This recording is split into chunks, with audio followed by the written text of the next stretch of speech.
Deməli dostlar, gəlin sizlə adqoma və dqoma feilləri arasındakı fərq haqqında danışaq. Baxın, adqoma qalxmaq deməkdir. Ayağa durmaq deməkdir.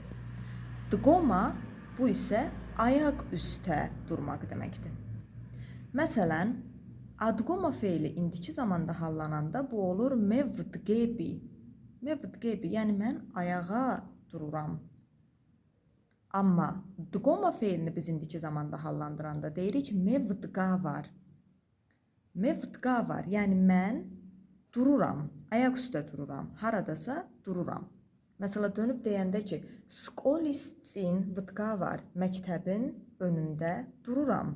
Skolistin vdqa var, məktəbin önündə dururam. Yadınızda saxlayın.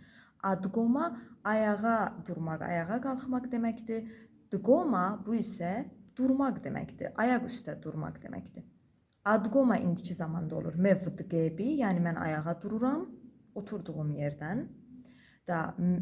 Dqoma feili indiki zamanda olur mevdqa var, yəni mən dururam, ayaq üstə dururam deməkdir bu.